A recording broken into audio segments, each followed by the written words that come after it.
जी अस्सलाम वालेकुम। वालेकुम अस्सलाम। क्या मैसेज देना चाहेंगे हामिद मीर साहब को, जिस तरीके से उन्होंने इल्ज़ामात लगाए हैं हमारी खुफिया एजेंसीज़ पर? देखिए, सबसे पहले बुनियादी तौर पे ये देखना ज़रूरी है कि इस तरह के जो सहाफ़ी हैं उनका सहाफ़त से भी कोई ताल्लुक़ है या नहीं। हामिद मीर जैसे जो लोग हैं बेसिकली बैनुल-अक़वामी एजेंडे पे काम करते हैं और पाकिस्तान में इस तरह के लोगों की तादाद बहुत ज़्यादा नहीं है। जी अस्सलाम वालेकुम। वालेकुम सलाम। क्या कहना चाहेंगे हामिद मीर साहब की जानिब से जिस तरीके से हमारी खुफिया एजेंसीज़ पर इल्ज़ामात लगाए गए हैं विदाउट एनी एविडेंस?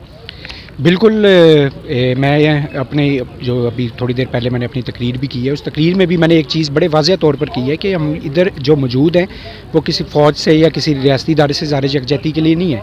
हम इधर इसलिए मौजूद हैं कि सहाफ़त का जो पहला असूल है वो ये है कि विदाउट एविडेंस आप किसी पर इल्ज़ाम तराशी नहीं कर सकते। जब तक आपकी स्टोरी में पीछे जो बैकग्राउंड है उसमें तमाम आपके पास हक़ाइक़ मौजूद ना हो, आप किसी पर इल्ज़ाम तराशी नहीं कर सकते। तो जो सहाफ़ियों के एक धड़े ने और मैं कहूँगा कि चंद लोगों ने एक इकट्ठे होके आपके जो सुप्रीम जो इंटेलिजेंस एजेंसी है उसको अड़े हाथों लिया और वो नेशनल प्रेस क्लब के सामने ये खड़े होकर ये सारी चीज़ें की हैं। आपको क्या लगता है अगर कल को हामिद मीर साहब मान लेते हैं कि उनसे गलती हुई है, माफ़ी मांगते हैं, माफ़ करेंगे?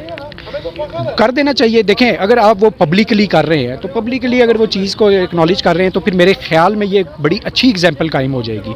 जी अस्सलाम वालेकुम। वालेकुम सलाम। क्या कहना चाहेंगे हामिद मीर की जानिब से जो इल्ज़ामात लगाए गए हैं हमारे खुफिया एजेंसीज़ पर, क्या मैसेज देना चाहेंगे? मेरा नाम इमरान साहिर है और मैं I am the part of fourth pillar and 4 news. Hamid Mir साहब के बारे में पहले मेरा जो तकरीबन वो मेरी आइडियल थे क्योंकि पाकिस्तान के सबसे बड़े सहाफ़ी हैं, लेकिन ऐसी स्टेटमेंट्स जो हैं जो वो हमारी खुफिया एजेंसी के बारे में देते हैं और हमारी स्टेट के बारे में देते हैं, वो एक ज़िम्मेदार शख्स है और इसको वो बताते हैं कि ये this is the freedom of expression. So I don't think so this is the freedom of expression. आपको नहीं लगता कि कितनी दहाइयों से वो साफ़त कर रहे हैं, क्या वो जानबूझकर ऐसा कर रहे हैं? मैं तो समझता हूँ कि जानबूझ के कर रहे हैं क्योंकि इतना सब कुछ मालूम हो जाने के बावजूद भी और फ्रीडम ऑफ एक्सप्रेशन को यूज़ नहीं बल्कि वो अब्यूज़ कर रहे हैं। तो मैं समझता हूँ कि इस तरह के वो क्यों ऐसा कर रहे हैं आपके ख्याल में? क्या वो किसी बैरूनी एजेंडे पर काम कर रहे हैं? मैं समझता हूँ कि बिल्कुल वो किसी बैरूनी एजेंडे पे काम कर रहे हैं क्योंकि जी अस्सलाम वालेकुम। जी वालेकुम सलाम। हामिद मीर साहब की जानिब से जिस तरीके से हमारे इदारों को तनकीद का निशाना बनाया जा रहा है, इल्ज़ामात लगाए जा रहे हैं, क्या कहना चाहेंगे आप?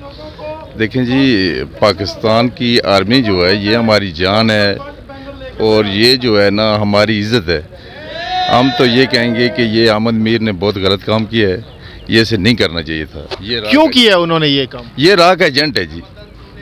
ये बिल्कुल जो है ना ये राग एजेंट है। तो क्या फ़ायदा मिलता है हामिद मीर को ये काम करके? बस ये फ़ौज की बदनामी कर रहा है और हामिद मीर को इससे क्या मिलता है? बस ये देखें, कुछ ये उसका ज़ाती मसला होगा, फिर ये तो कुछ समझ में से बाहर है। क्या मैसेज देना चाहेंगे हामिद मीर को आप? हामिद मीर को तो ये मैसेज देना चाहते हैं कि ये पाक आर्मी जो है ये हमारी महफ़िज़ है और उससे ऐसी बातें नहीं करनी चाहिए। क्या आपको नहीं समझता कि हामिद मीर जो इल्ज़ामात लगा रहे हैं उनको सबूत भी देने चाहिए? जी जी बिल्कुल, उसे देने चाहिए। और अगर सबूत नहीं है तो उनको माफ़ी मांगनी चाहिए? जी बिल्कुल, माफ़ी मांगनी चाहिए। तो आप माफ़ करेंगे उनको अगर माफ़ी मांगते हैं? माजी में भी इन्होंने माफ़ करें तो हम बिल्कुल उसको माफ़ करेंगे। जी नाज़रीन, मुख्तलिफ सहाफ़ियों की आपने गुफ्तगू सुनी। मेरा ज़ाती ख्याल ये है कि नाज़रीन, बतौर सहाफ़ी आपकी एक लिमिट्स होती हैं। आप ये नहीं कह सकते कि आप अक्रॉस द लिमिट्स बात करें अपनी खुफिया एजेंसीज़ के ख़िलाफ़। अगर आपके पास कोई प्रूफ है तो आप अदालत जाइए, बजाय इसके कि आप मीडिया के सामने, पूरी दुनिया के सामने अपनी खुफिया एजेंसीज़ को ब्लैकमेल करें, उन पर इल्ज़ामात लगाएं। ये बहुत ही गलत है, इस चीज़ को रोकना होगा, इसका सदेबाब ज़रूरी है और ऐसे सहाफ़ियों के ख़िलाफ़ शिकंजा है जो है वो उसको कसना होगा, तभी इस चीज़ की रोकथाम हो सकती है। JK पॉइंट से इतना ही। इंशाल्लाह नए टॉपिक के साथ किसी नए प्रोग्राम में आपकी खिदमत में दोबारा हाजिर होंगे। अल्लाह हाफ़िज़ नासिर।